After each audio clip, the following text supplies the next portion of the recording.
Welcome to conversations. मैं आपका host, आपका दोस्त मुख्तदर खान, और आज मेरे साथ एम्बेसडर डॉक्टर केतन शुक्ला है। कॉन्वर्सेशंस के देखने वालों के लिए ही इज़ नॉट न्यू।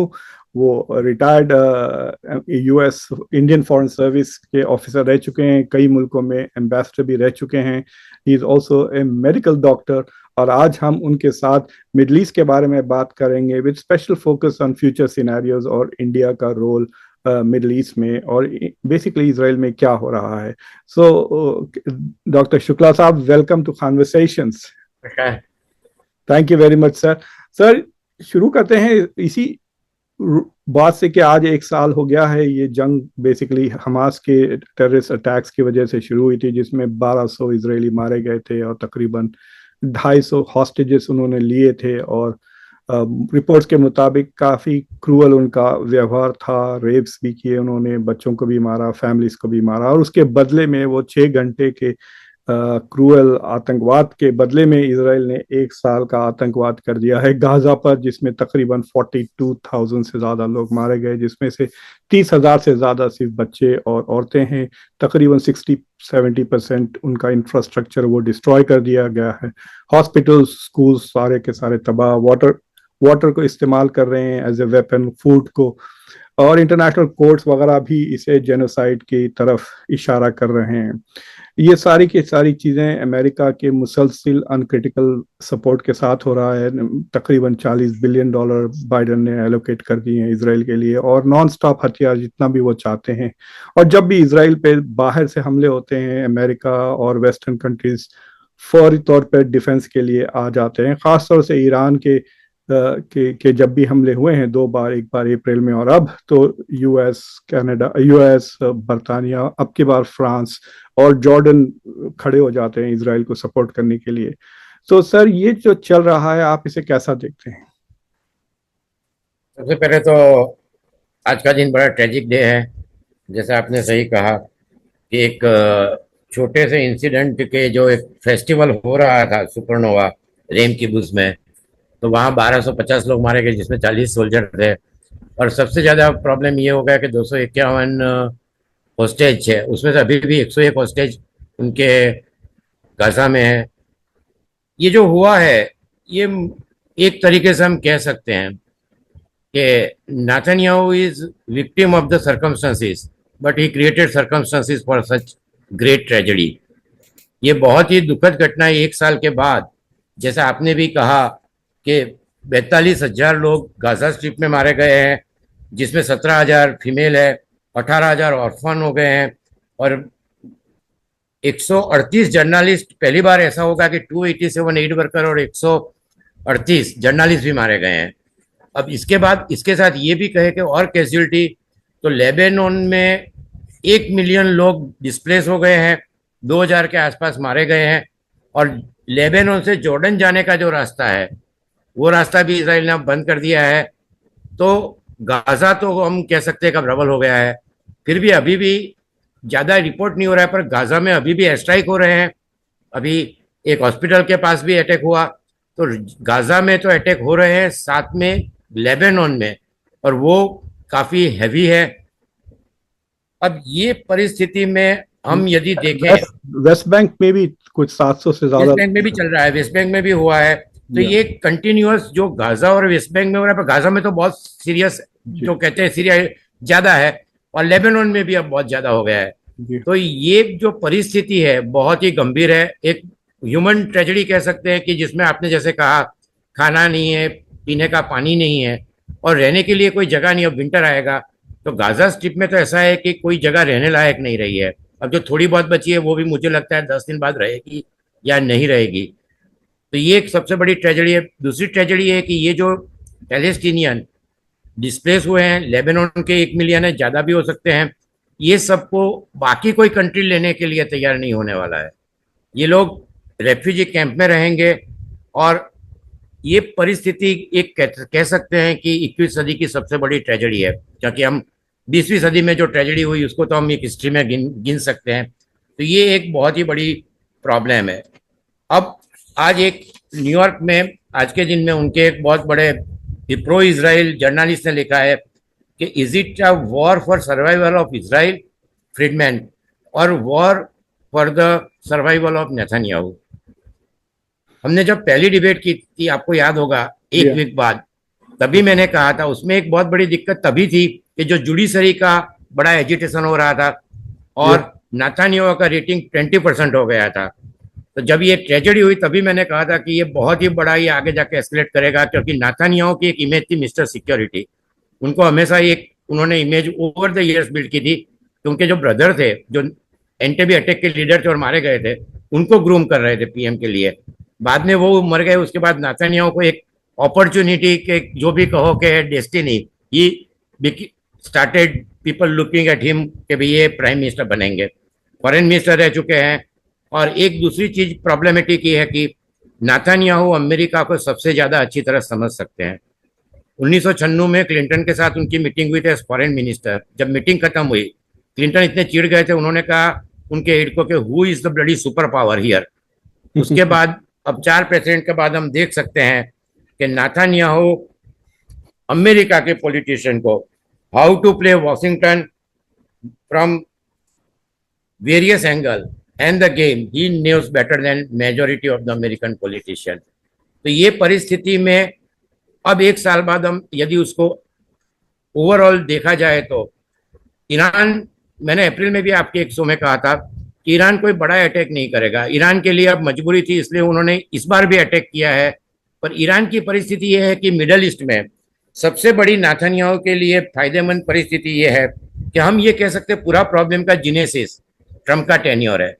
वो जो अभी कह रहे हैं कि ईरान का न्यूक्लियर कर दो, उन्होंने सबसे पहले जब अब्राहम एकॉर्ड किया, अब्राहम एकॉर्ड के बाद एक अरब में जो यूनिटी थी, वो यूनिटी थोड़ी बहुत डिस्टर्ब हो गई। पर्टिकुलरली यूएई, बहरीन, मोरक्को और सूडान ज्वाइन किया। सऊदी अरेबिया के साथ उन्होंने नॉर्मलाइजेशन की बात की। अब ये जब पूरा एकॉर्ड हुआ, उस टाइम 2 स्टेट या पैलेस्टाइन के लिए कोई भी बात नहीं हुई। और ट्रंप ने पर्टिकुलरली उनके टेन्योर में ये भी कहा कि जेरूसलम को कैपिटल डिक्लेयर कर दी, वेस्ट बैंक में सेटलमेंट अलाउ कर दिया, क्योंकि इसराइल के लोग भी पीस चाहते हैं, they want to live in peace. अब इसमें यह हुआ कि जब अब्राहम एकॉर्ड जैसा इतना बड़ा एकॉर्ड हो गया, तब एक इतना बड़ा लिवरेज था कि इसराइल के इतने सभी कंट्री के साथ नॉर्मलाइजेशन हो रहा था, साथ में सऊदी अरेबिया भी नॉर्मलाइजेशन के लिए मोरलेस तैयार था। तो इस परिस्थिति में यदि उस टाइम जो फॉरेन पॉलिसी में अमेरिका की ट्रंप के टाइम में हुआ होता, तो पॉसिबिलिटी पर एक बार अब्राहम एकॉर्ड हो गया, उसके बाद तो उनके नॉर्मलाइजेशन बाकी कंट्री, अरब कंट्री के साथ भी हो गया। और अरब कंट्री की एक ट्रेजेडी है कि सभी अरब कंट्री जितना उनका रिटोरिक होता है, इतनी यूनिटी, ये सभी कंट्री यदि आप देखोगे कि जो ऑटोमन एम्पायर से बने हैं, तो उसमें कुछ स्काई पिकेट लाइन में ब्रिटेन ने डिवाइड कर दिए, बाकी सेकंड वर्ल्ड वॉर के बाद बने 70s में। तो ये जो देश आजाद है उनमें कोई कल्चरल यूनिटी नहीं है, उसके अंदर कोई एक तरह का कहते हैं कोहेरेंस नहीं है, और डेमोक्रेसी नहीं है, मेजोरिटी आर ऑटोक्रेट। तो ये जो ऑटोक्रेट है उनका भी जो इसराइल के ऊपर अब अब्राहम एकॉर्ड के बाद रिलायंस है, वो बढ़ता जा रहा है। और ईरान जो है, ईरान और इराक की जो 9 साल की युद्ध हुआ था, उसके बाद इराक में एक चीज अमेरिका और ब्रिटेन ने गलती की कि सिया मेजोरिटी कंट्री में सद्दाम हुसैन जैसा जो पूरे एरिया को स्टेबलाइज करने वाला फैक्टर था, वहां भी जिनोसाइड हुआ है, उनको हटाया। तो ईरान, इराक, कतार, यूएई पर एक और चीज भी इंपॉर्टेंट है कि जो इन्होंने, ईरान ने जो मिलिशिया क्रिएट किया है, उनका जो आउटवर्ड डिफेंस फोर्स है, हजबुल्ला, हमास, हुती, सीरिया में, इराक में, और ये जो मिलिटेंट है उसमें मेजोरिटी आर सुन्नी। और सऊदी अरेबिया के जो है ऑयल है, वो सिया रीजन में, वहाँ 10% सिया है, इराक ने वहां भी। सर, ये ये पूरा जो प्रॉक्सीज के बारे में मैं आपसे पूछना चाह रहा था कि देखिए, फॉर एग्जांपल, आपने, आई डोंट नो वेदर कि आप क्रिकेट देखते हैं ज्यादा, कि जिस तरह से बांग्लादेश ने पाकिस्तान को पाकिस्तान में 2-0 हराया, फिर इंडिया आके फिर वो उनकी इंडिया ने पछाड़ दिया उनको 2-0। तो मुझे लगता कि ये हिजबुल्ला, हुती, हमास को छोड़ दें, हिजबुल्ला, हुती और जो दूसरे ईरानियन प्रॉक्सीज हैं, वो बांग्लादेश की तरह हैं, जो अरबों के लिए दे डोमिनेट, अरबों को डरा देते हैं, अरब उनसे डर जाते हैं, तो वो 2-0 अरब को हरा सकते हैं।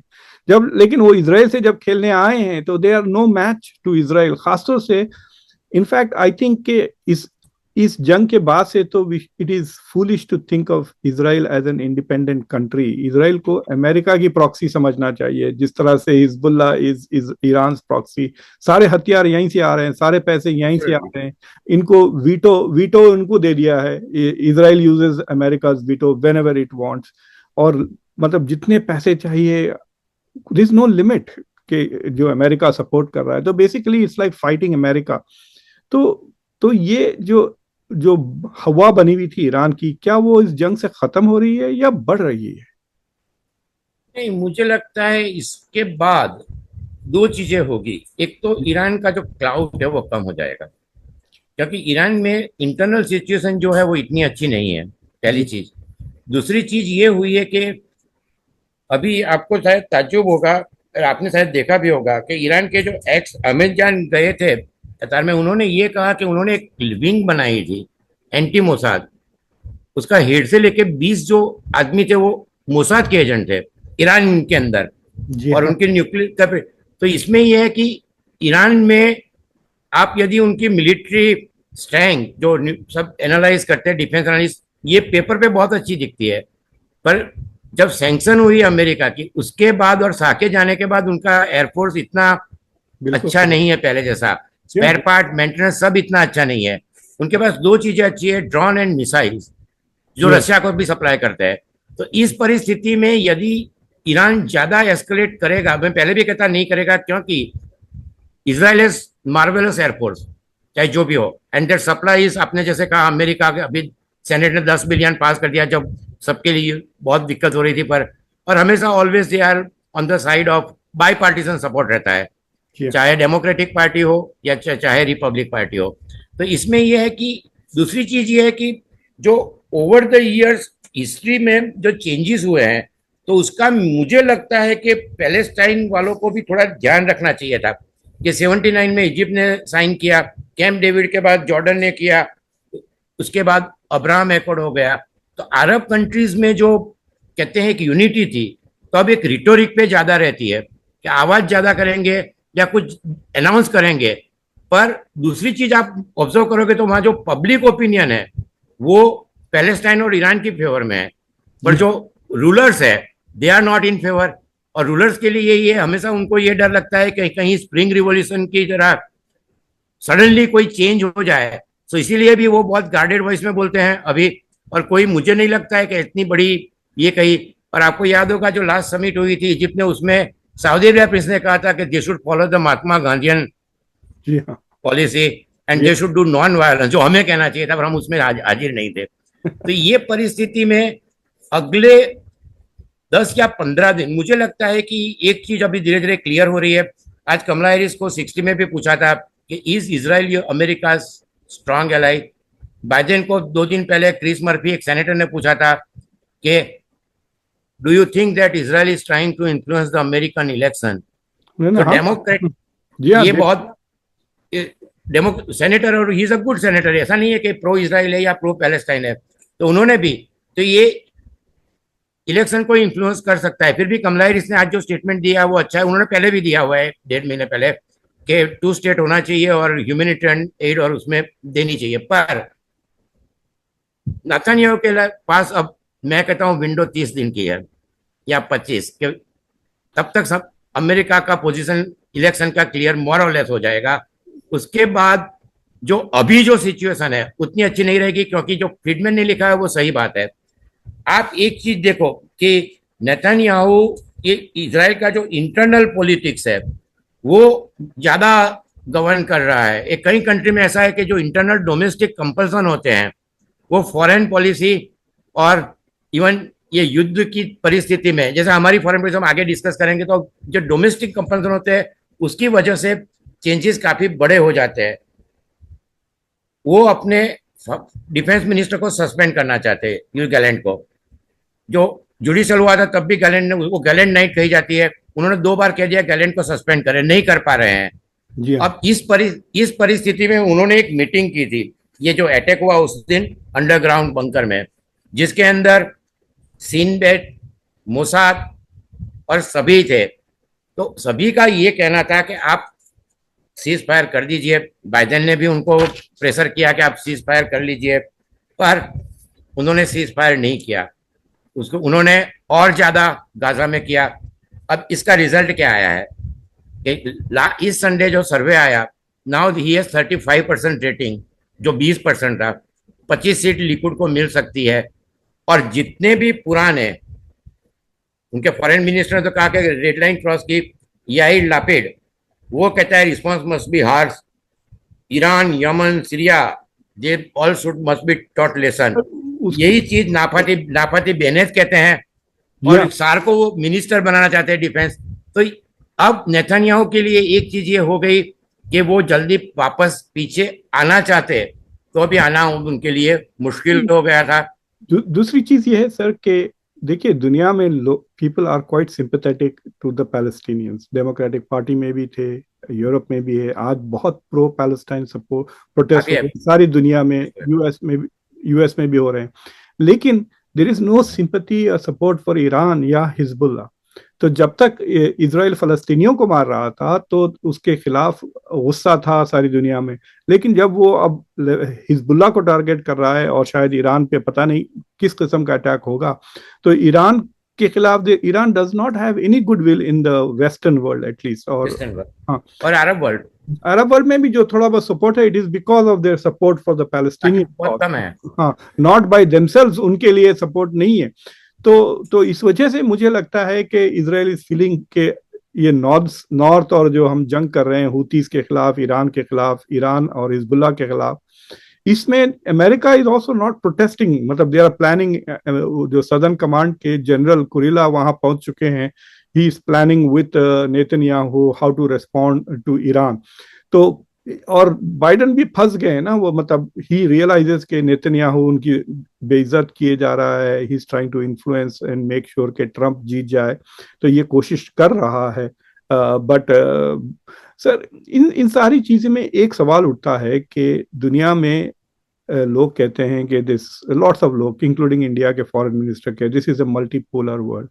तो मल्टीपोलर वर्ल्ड में ये होता है कि देयर आर मेनी पावर्स लेकिन पिछले एक साल से तो ऐसी लग रहा है कि this is a unipolar world. America जो चाहे वो कर रहा है, बिलियंस ऑफ डॉलर्स यूक्रेन को देके वो जंग चला रहा है, बिलियंस ऑफ डॉलर्स यहाँ दे रहा है। और जो दूसरे सो कॉल्ड मल्टीपोलर वर्ल्ड के पावर्स हैं, चाइना ले लें या रशिया को ले लें या इंडिया को ले लें, they seem to have absolutely no say. कि इट्स लाइक सेइंग के कह रहे हैं कि ट्रेन के 4 ड्राइवर हैं लेकिन 3 ड्राइवर सो रहे हैं, एक ही ड्राइवर ट्रेन चला रहा है। तो where is India on all of these things? मैं समझता था कि इंडिया एक दुनिया की वाहिद मुल्क है जहां इजराइल भी इज्जत करता है और फलस्तीन भी इज्जत करता है। India had a great status, could have influence this. तो कहाँ है, where is the voice of the global south sir on this? आपने एकदम सही कहा। बाइपोलर वर्ल्ड थी तो उसमें 3 पोल थे। बाइपोलर में यूएस, रशिया एंड नाम नॉन एलाइड और G77 उनका वजूद था। आपने देखा होगा कि ऑस्ट्रिया में जब हमारे प्राइम मिनिस्टर थे तो उन्होंने कहा कि we got our independence because of Nehru, और मोरक्को और कहीं भी एक ट्राइपोलर था, उसमें से बाइपोलर हुआ। अब बाइपोलर में अब सिचुएशन ये है कि रशिया आज के दिन में, जैसे आपने कहा, यूक्रेन में उन्होंने $60 बिलियन डाले और अभी तक $200 बिलियन खर्च हो गया है।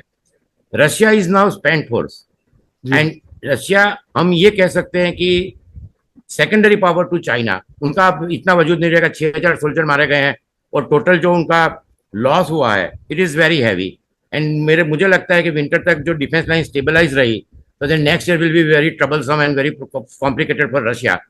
चाइना ने ट्राई किया सऊदी अरेबिया और ईरान को मिलाने का मार्च में, पर China is also not a super power. तो जो आप कह रहे हो आज के दिन में, एक जमाना तक America was the super power, America is super power, but super power की अभी ये नेतन्याहू ने ये जो हुआ है, ये in election year it is a very tight election. तो यदि इलेक्शन में ये लगता कि चलो डेमोक्रेटिक पार्टी थोड़ी आगे है या ये है तो शायद, पर बाइडेन के लिए सिचुएशन इतनी कॉम्प्लिकेटेड हो गई है और बाद में अब कमला हैरिस वीकेंड से, तो ये नेतन्याहू को अब ये पता है और I think he has taken it in under consideration कि ये सिचुएशन में कोई कंट्री अभी इसमें इंटरफियर नहीं कर सकता। आप देखिए कि आईसीसी प्रोसिक्यूटर करीम खान ने रिक्वेस्ट की इंटरनेशनल वारंट अगेंस्ट, उन्होंने कहा था हमास के लिए करे, इसराइल के प्राइम मिनिस्टर और डिफेंस मिनिस्टर के लिए, उसका कोई वजूद नहीं रहा। यूएन सिक्योरिटी काउंसिल ने कितने रेजोल्यूशन पास किए, they pass resolution for humanitarian and other, हम इंडिया का भी इसमें डिस्कस करेंगे। तो गुटेरेस को उन्होंने पर्सोना नॉन ग्राटा डिक्लेयर कर दिया है कि he can not enter Israel. तो यूएन सिक्योरिटी काउंसिल में आप अभी तो उन्होंने इस साल 3 वीटो यूज किए अमेरिका ने, पर यदि टोटल काउंट करेंगे तो इसराइल के लिए उन्होंने जितने वीटो यूज करे हैं, तो अब यूएन सिक्योरिटी काउंसिल का कोई रोल रहता नहीं है, यूएन जनरल असेंबली भी रेजोल्यूशन पास करे उसका रोल नहीं रहता है। तीसरी चीज लोग कहते हैं इंटरनेशनल कोर्ट ऑफ जस्टिस के गाजा में ये करना चाहिए, साउथ अफ्रीका ने रेजोल्यूशन रखा, इंटरनेशनल कोर्ट ऑफ जस्टिस का इसराइल कहता है कोई जुरिस्डिक्शन है नहीं, हम इन्वेस्टिगेट आप। तो तीनों जो इंस्टीट्यूट है कि which can control little bit, और यूएन का जो एक मॉरल अथॉरिटी रहता है और पूरी दुनिया में इतने कंट्री मेंबर है, तो वो सब भी कोई उसका भी कोई रोल इतना बड़ा रहा नहीं है। तो बाकी कोई कंट्रीज में इंटरवीन करे या पीस प्रोसेस में आगे आए, ऐसी कोई शक्यता अभी अगले 2 हफ्ता, मैं 2 हफ्ता की बात करता हूं क्योंकि उसके बाद मुझे लगता है पिक्चर थोड़ा चेंज होगा। आपने एकदम सही कहा कि इंडिया की पूरी फॉरेन पॉलिसी यदि आप देखे तो हमने इसराइल को 1947 में गांधी ने उन्होंने तो कहा था कि पैलेस्टाइन नहीं होना चाहिए, पर 1950 हमने इसराइल को रिकॉग्नाइज किया। आप देखिए कि we were the last non Muslim state to recognise Israel, and also we were the first non Arab state to recognise PLO. PLO को हमने 75 में किया, ऑफिस उन्होंने खोली, 1983 नाम में भी उनको इनवाइट किया था हमने।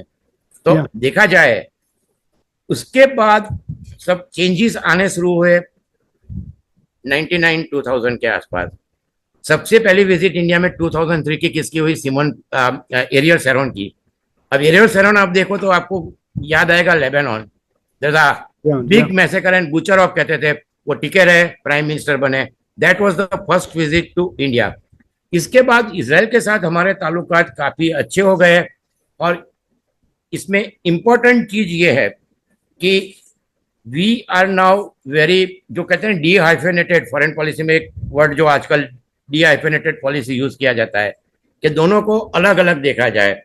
अभी तक क्या था, we use to keep one balance between Palestine and Israel, कि दोनों की पॉलिसी है, तो Israel is our always good friend and we have no issue with them, but at same time two state and Palestine के लिए हमारा जो foreign policy में था कि we use to give them equal importance, जैसे मैंने कहा नाम में भी बुलाया था, वी रिकॉग्नाइज देम।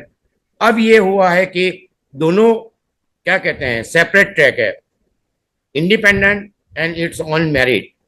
अब इसमें दिक्कत क्या आती है कि लास्ट 20 साल में इसराइल के साथ हमारे ताल्लुकात बहुत ही अच्छे हो गए हैं, और इसराइल का 40% of the export is to India, पहली चीज। दूसरी चीज, जो the last 10 we can see, we only see 10 years, तो generally India always, whenever there is a visit to Israel of Prime Minister, then they will always visit Ramallah.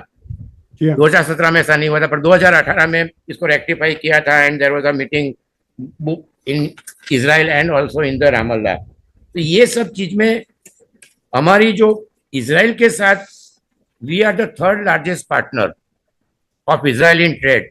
$200 million का trade अब 10 billion तक पहुंच गया है, और globally we are the 7th largest partner of the trade with Israel. China number 1 है, फिर भी अगेन इसराइल की आप एक यदि देखोगे तो उनका ताल्लुकात चाइना से भी अच्छा है, उनका रशिया को भी वो अच्छा करते हैं, और they keep I think all eggs in one basket, जैसा कि वो कहते हैं कि टिपिकल वो। दूसरी चीज ये है कि डिफेंस में साथ साथ हमारा जो आर्टिफिशियल इंटेलिजेंस है, क्वांटम है, सेमीकंडक्टर है, सिंथेटिक बायोलॉजी है, एरोस्पेस है, ये सभी में इसराइल के साथ we have quite very good relationship. तो ये सब चीजों को देखते हुए अब हमारा जो ओवरऑल स्टैंड है कि जैसे ये गाजा में हुआ, प्राइम मिनिस्टर ने फर्स्ट डे उनको डिनाउंस किया, 2 दिन बाद नाथानियाहू से फोन पे उनकी बात भी हुई थी।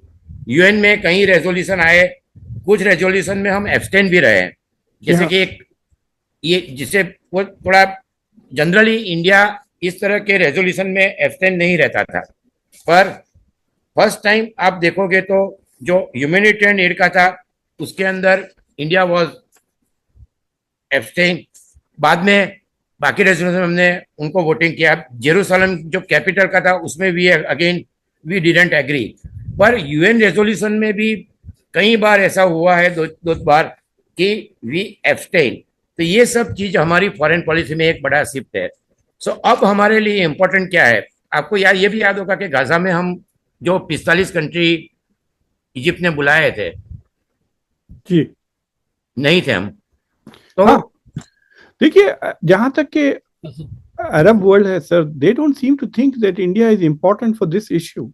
और वो I don't think के सिवाय यूएई के, I don't think the other countries also think India as a major power that needs to be consulted। ये और बात है, ठीक है, इंडिया की इकोनॉमी ग्रोथ हो रही है, इंडिया से काफी लेबर आता है, वहाँ पे तकरीबन 90 लाख लोग काम करते हैं गल्फ में।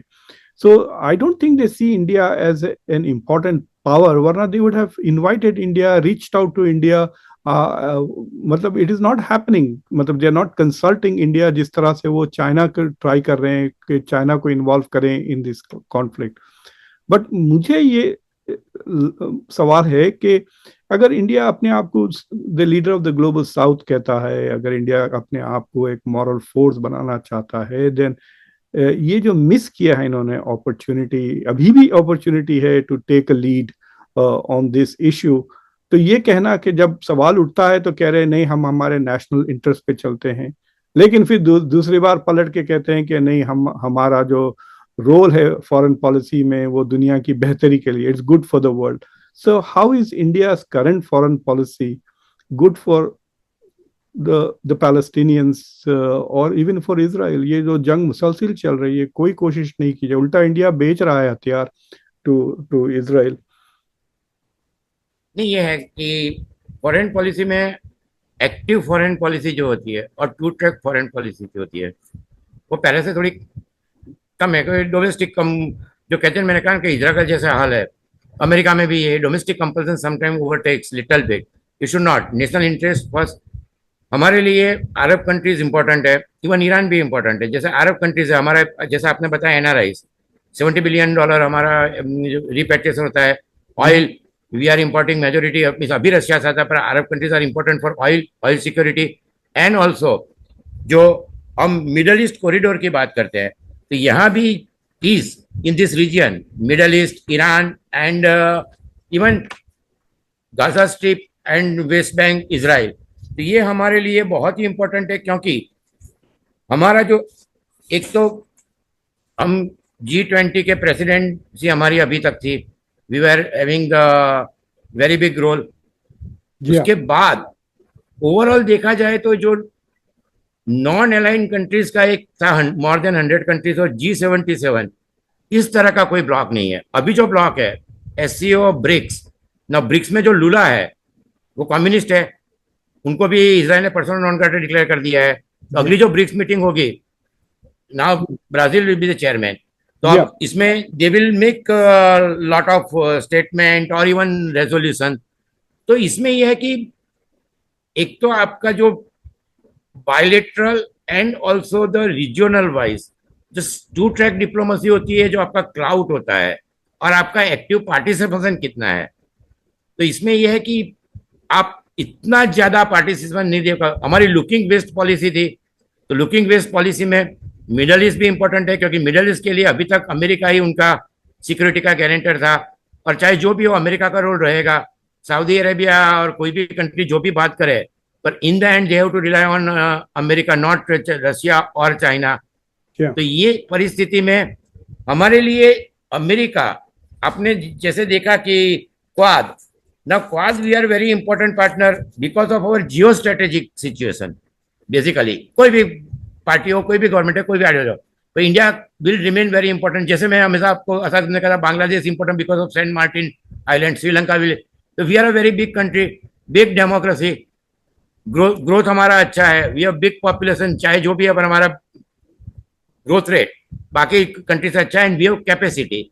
तो अमेरिका एंड वेस्टर्न कंट्री भी ये चाहते हैं कि इंडिया एक लीडिंग रोल प्ले करे, और ये रोल प्ले करे इतना ही नहीं कि इन्वेस्टमेंट, इवन डिफेंस, इसराइल से जो हमारा डिफेंस का है, इसी तरह अमेरिका और यूरोपियन कंट्री वो भी चाहेंगे आगे जाके कि इंडिया एक ऐसा कंट्री बने कि जो चाइना के साथ, चाइना जितना नहीं तो भी, जैसे यूक्रेन है, रशिया को तो अभी उन्होंने रोक दिया है, इसराइल है, तो मिडिल ईस्ट में वेस्टर्न यूरोप और अमेरिका, तो इंडिया इतना बड़ा कंट्री है, तो they are looking forward to India कि इंडिया अगले 5 या 10 साल में एक ऐसी स्थिति में आए कि जहां से तो इंडिया को सभी तरह की टेक्नोलॉजी ट्रांसफर होगी, डिफेंस प्रोडक्शन में भी हेल्प होगी।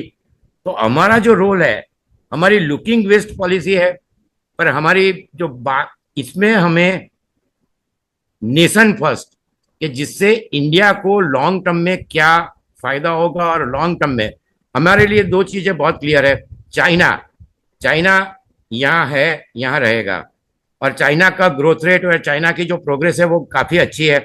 रशिया एक जमाने में हम कह सकते थे हमारा स्ट्रॉन्गेस्ट एलाई था, 71 वॉर की हम बात करते हैं, पर आज के दिन में अगले 5 साल में रशिया चाइना के साथ आएगा, तो एक जो पूरी एक्सिस चेंज हो रही है, इसमें हमारे लिए क्या अच्छा। तो आपकी बात एकदम सही है कि हमें प्रोएक्टिव रहना चाहिए, और ये जो पॉलिसी है उसमें looking west with eyes of west, कि जिससे उनको भी एक इत्मीनान हो, और हमारा रोल मिडल ईस्ट में, एशिया में, और पर्टिकुलरली साउथ एशिया में, कि जो आपको याद होगा कि एक वेस्टर्न क्वाड जो हुआ था, इजराइल, अमेरिका, इंडिया, यूएई, सो एक उम्मीद सभी को है जो डेमोक्रेटिक कंट्री है कि इंडिया एक बड़ा रोल प्ले करे, पर रोल प्ले करने के लिए एक स्क्रिप्ट लिखनी पड़ती है, और स्क्रिप्ट तैयार करने से पहले उसके जो बाकी प्लस माइनस, तो एक विजन के साथ यदि हम आगे बढ़ेंगे, तो जो आप कह रहे हो एकदम सही बात है कि लुक वेस्ट पॉलिसी है। सो हमें, जैसे इजराइल में, इजराइल से ये कहता हूं कि इजराइल अमेरिका को अपने चश्मे से पूरी दुनिया दिखाता है, तो we are actually even having a biggest democracy, very big leaders, good diplomat, why can't we make waste in America?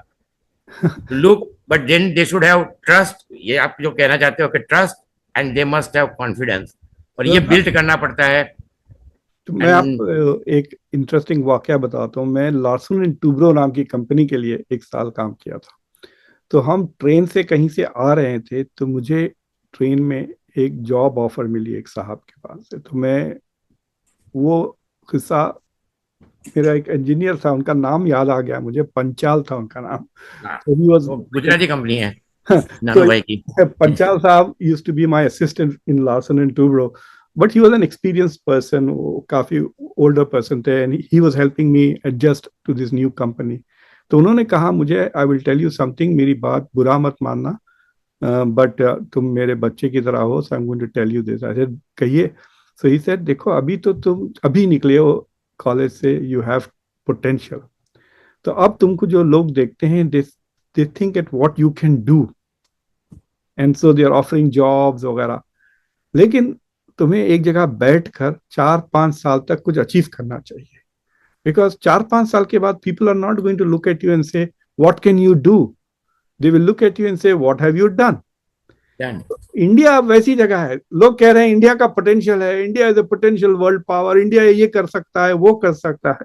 But अगर ये जो क्राइसिस जो दुनिया की चल रही है, उस पर जब डीब्रीफिंग होगी, तो then what role has India played? मतलब कुछ भी नहीं। तो in terms of potential, it has not realized its potential. ये कहना कि this is a multipolar world, there are many powers. Doctor Jaishankar तो ऐसे बड़े बड़े बातें करते थे, हम इन कैंप में नहीं है, वो कैंप में नहीं है, हमारा खुद का कैंप है। कहाँ है इंडिया का camp on this issue, right? So one of the things that I feel is कि if India dodges, अगर ये dodge करता है वर्ल्ड की बड़ी बड़ी क्राइसिस, तो eventually the world will not look up to India as a solution in big issues.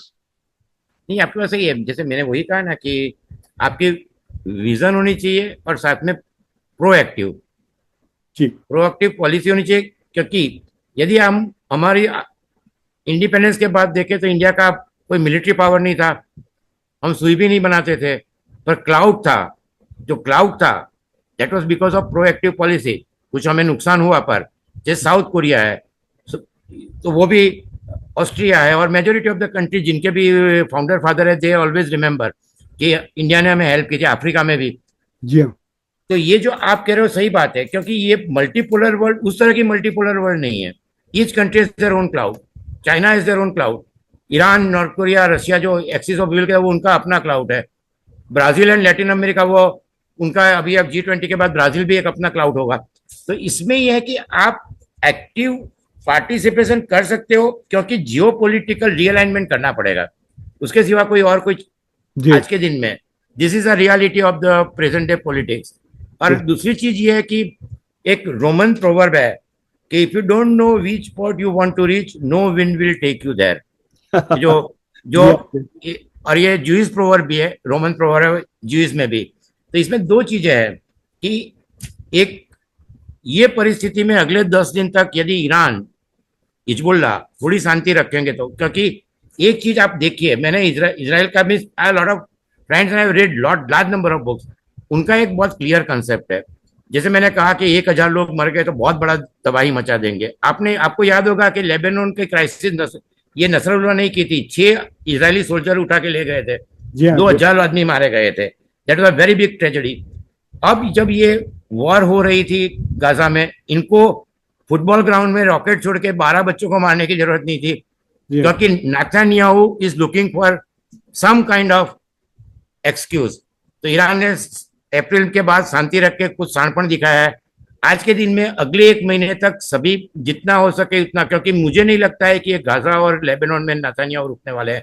American election का जब तक क्लैरिटी नहीं आएगा तब तक उसको, नेतन्याहू को अभी रोकने के लिए दुनिया में कोई भी मुल्क कोई समिट करे, क्योंकि यूएन सेक्रेटरी जनरल भी यदि कोई पीस समिट करना चाहते हैं, मुझे लगता है वो भी, मुझे मुश्किल लग रहा है, उनको भी पर्सनल नॉन ग्रेटा डिक्लेयर कर दिया है उन्होंने। ब्राजील के प्रेसिडेंट को भी, जो नेक्स्ट ब्रिक्स के प्रेसिडेंट वो है, उनको भी पर्सनल नॉन ग्रेटा डिक्लेयर कर दिया है। तो इस परिस्थिति में एक चीज मैंने हमेशा देखी है इसराइल में, चाहे जो भी है, एक आदमी भी मर जाए तो उनके लिए बहुत बड़ी चीज हो, एक एक सिटीजन का ओवर द ईयर्स वो एक करते हैं। तो ये जो चीज है कि अब आगे ज्यादा एस्केलेट नहीं हो, और कोई अगले 15 या 20 दिन में मुझे लगता है इलेक्शन का आपका जो क्लियर होगा। अमेरिका आप चाहे सुपर पावर है कि नहीं है, पर America election will decide, and उस टाइम इंडिया कैन पार्टिसिपेट, क्योंकि we recognise two state theory, we recognise border, we have not recognise Jerusalem में कैपिटल, और हमारी गुडविल है। क्योंकि आप जो कहते हो ना कि ये हमेशा एक वो होता है, तो दैट वी हैव ऑलरेडी, कि हमारा जो भी है 75 साल में हमने काफी गुडविल कमाई है। नाम G77 के लीडर, आपको याद होगा एक जमाने में बांग्लादेश वॉर हुई थी तो इंदिरा गांधी की साड़ी के पीछे 100 नाम लीडर का कार्टून न्यूयॉर्क टाइम्स ने बनाया था। जी तो हाँ। जी हाँ। We have goodwill, and that goodwill, I think we have soft power. दूसरी चीज एक अच्छी खान साहब ये है कि we have very good people to people contact with Israel, जो P2P कॉन्टेक्ट कहते हैं। इसराइल में इंडिया के लिए बहुत अच्छी गुडविल है। 85,000 इंडियन जूस वह रहते हैं, उसमें बेने इसराइल है, बगदादी जूस है, कोचिन के है, और आपको ताजुब होगा बेने मेंसा है, मणिपुर से भी उन्होंने जू ढूंढ के वो वहां ले गए हैं। वहां Indian pictures are very popular. So and Israel people want peace. जो सार को वो डिफेंस मिनिस्टर बनाना चाहते हैं, उन्होंने भी कहा there is no joy in Israel. तो जी इसराइल के लोग ये इससे, उनको ये शुरू में लगा कि अच्छा हो रहा है, अब जो हो रहा है, तो आप जो कह रहे हो कि इसराइल इज लूजिंग गुडविल, एक मॉरल, उनकी जो होलोकास्ट के बाद एक मॉरल उनके पास साथ एक हमेशा रहता था। बाकी वॉर भी जो हुई तो हमेशा वॉर खत्म हो गई बाद में इस तरह का, पर इतना बड़ा अब 42,000 2,000 50,000 तक पहुंच जाएगा, कि जिसमें ज्यादातर बच्चे हैं, महिलाएं हैं, और उसके बाद कोई स्कूल नहीं रही है, कोई हॉस्पिटल नहीं रही है, और ये सब कोई एग्रीकल्चरल कंट्री यूक्रेन की तरह नहीं है, वहां कोई फूड नहीं होगा, वहां पानी नहीं होगा। तो आप सोच सकते हो कि डिस्प्लेस पीपल 20 से 25 लाख होंगे। तो देखिए, ये एक जो बहुत बड़ी ट्रेजेडी होगी। थोड़ी बहुत एलीट है दुनिया में, अमेरिका के थोड़ी लीडरशिप और एलीट, और जो एकदम बहुत ही रैडिकल किस्म के क्रिश्चियंस हैं, जो जिसके वजह से वो इसराइल के सपोर्ट करते हैं, उनको छोड़ दें, और इंडिया में थोड़े लोग, दुनिया के हर तरफ इसराइल की थूथू हो रही है। They are seeing it as a very cruel and awful country, जो बच्चों को मारता है और ऑक्यूपाई है। यूएन ने ऑलरेडी डिक्लेयर कर दिया गया this is an illegal occupation दोबारा. So I think that is, मतलब there is no going to be no victory for Israel in a moral sense. मतलब आप कैसे मुल्क हैं जो एक साल से सात सात फ्रंट्स पे आपकी जंग चल रही है. This is, no country wants to be in that position. और यहाँ पर एक एम्बेसडर तलमीज अहमद आए थे, उन्होंने कहा, एक इंटरेस्टिंग बात कही थी शो पर. वो कह रहे थे कि जो पोस्ट कॉलोनियल स्टेट्स जो पैदा हुए हैं 1945 के बाद, 45 के बाद ये हाँ 70s वाले तो, और हाँ तो वो बाकी ऐसे स्टेट्स हैं जिनमें सेल्फ डिफेंस, मतलब अपने आप को प्रोटेक्ट करने की काबिलियत ही नहीं है. मतलब he was including Pakistan and Israel in it, saying कि ये ऑल सारे के सारे मुल्क are dependent on western power. Israel भी पूरी तरह से डिपेंडेंट है ऑन यूएस. मतलब इन पिछले एक साल में ये जो जंग लड़ी है इजराइल ने, उसके लिए हथियार अमेरिका से सिर्फ नॉन स्टॉप नहीं गए, कनाडा से गए हैं, जर्मनी से गए, Germany, Spain, Spain, France, France, सभी ने सप्लाई की. बर्तानिया. हाँ पर तो एक चीज जो उन्होंने कही ना, उसमें एक चीज मैं कहना चाहूंगा. जी, इजराइल एक ऐसा कंट्री है जो, ये बाकी जो अरब countries they can not defend themselves. उनके जो वॉर हुई 67 73, दे वर नॉट दैट पावरफुल. पर आप यदि इसराइल की हिस्ट्री पढ़ोगे बिफोर एवन, जब वो हज एंड लियोन ये सब, they are capable of their armament. Mean America मदद नहीं कर नहीं चल सकता, पर अदरवाइज विथ अमेरिका ओनली उनकी जो इंडस्ट्रीज है, defence industries, they are too good, their soldiers are too good. And last thing is, जो हमारे अग्निवीर की चर्चा होती है, वहां each and every person will go for 2 months training, चाहे दुनिया में कहीं भी हो. So they are surviving, mean their survival instinct is very good. पर जो आप कह रहे हो उसमें एक बात यह है कि जो मॉरल, तो आपको ताज्जुब होगा, आज इसराइल में बहुत जगह डेमोन्स्ट्रेशन हुए हैं हाँ हाँ अभी भी हो रहे हैं. जी इन हाँ, इन सिटीज, एंड पूरा जेरूसलम का मेन रोड ब्लॉक हो गया है जी हाँ, इंडिया में. तो ये सिंपैथी, जो मॉरल सिंपैथी होती है, वो चली जाए तो उसके बाद बहुत दिक्कत रहती है.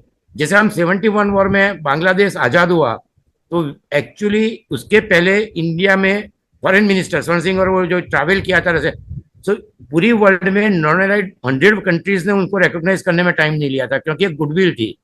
जी हाँ, एक साल लगा, पर that goodwill was created, that's why Bangladesh became independent and immediately recognized by all the country. तो जी ये गुडविल बहुत ही इंपॉर्टेंट चीज होती है. और आप जो कह रहे हो, इसराइल के भी मैं कहता हूँ ना, मेजोरिटी पीपल, उनको 35% रेटिंग है, इसका मतलब 65% people are not happy, they जी आर हाँ, not agreeing with this thing. पर उनकी जो अभी परिस्थिति है कि एक तो अल्ट्रा राइट गवर्नमेंट चला रहे हैं, जी हाँ, उसमें एक और इश्यू उनका हो गया हरेदीम करके, कि जो अल्ट्रा ऑर्थोडॉक्स जो है वो आर्मी में नहीं जाते हैं, तो उसका लॉ पास कराने के लिए उनके पीछे पड़े हुए. सो नाउ ही इज, उसकी जो पूरी गवर्नमेंट है वो अल्ट्रा राइट कहते हैं ना, हाईजेक कर लिए, बेनगवीर पहले जेल में जाए. और सबसे लास्ट में एक चीज है, ही सर्वाइवल मीन्स, जो यदि इलेक्शन के बाद, मुझे नहीं लगता है कि प्राइम मिनिस्टर फिर से जीत, एक एक रे ऑफ होप है कि जो सैरोन थे वो भी कभी बहुत साल बाद प्राइम मिनिस्टर बने, जो लेबनान का इतना बड़ा हादसा हो गया. तो जी हाँ, ये वॉर के बाद, जैसे कि चर्चिल हार गए थे, नेतन्याहू इजराइल में इलेक्शन जीतना उनके लिए मुश्किल रहेगा. ये जो सीज फायर हो गया तो, और यदि सीज फायर हो गया, वॉर रुक गई, तो उनके जेल में जाने के चांसेस, yeah, मैं कहता हूँ he is probably अबाउ 90% है, चाहे हाँ, वो वॉर जीत जाए तो भी. जी हाँ, क्योंकि जी हाँ, वहां वहां के प्रेसिडेंट भी जेल में गए, उनके बेनगवीर भी जेल में जा चुके, एक फाइनेंस मिनिस्टर. तो इसराइल की जुडिशरी एंड इसराइल के लोग इस मामले में, तो नेतन्याहू को एक डर है कि ये जब तक उनका रेटिंग 40-45 के स्टेबल रहे, कि फिर से प्राइम मिनिस्टर नहीं. तो मैं आपको बताता हूं, मैंने पहले लास्ट ईयर भी आपको कहा था कि नेतन्याहू का रेटिंग इतना खराब होता जा रहा है, और उनके बाद 3 केस चल रहे हैं. तो ये जी हाँ. परिस्थिति में हम एक उम्मीद रख सकते हैं कि इसके बाद नई जो गवर्नमेंट अमेरिका की आएगी, उसके बाद इसराइल में यदि इलेक्शन हुए, तो उसके बाद ऐसी मुश्किल परिस्थिति के बाद, आपको याद होगा ऑस्लो एकॉर्ड हुआ था. Sir what is interesting is के, मतलब ये इलेक्शंस का तो रोल इम्पोर्टेंट है ही है, लेकिन इलेक्शन के बाद भी मुझे लगता है कि even if Trump wins, Israel को वो लेवल सपोर्ट नहीं मिलेगा जो अब मिल रहा है. सो एनीवे शुक्ला साहब, काफी वक्त हो चुका है. Thank you very much for joining us. It नहीं, वाज बहुत बात हो चुकी है, बहुत बहुत लंबा इंटरेस्टिंग डिस्कशन. Very interesting. तो and once again I am very grateful कि आप कॉन्वर्सेशंस पे आते हैं. और जो लोग सुन रहे हैं, प्लीज कॉन्वर्सेशंस को सब्सक्राइब करें, वीडियो को लाइक करें, बेल आइकॉन जरूर दबाएं.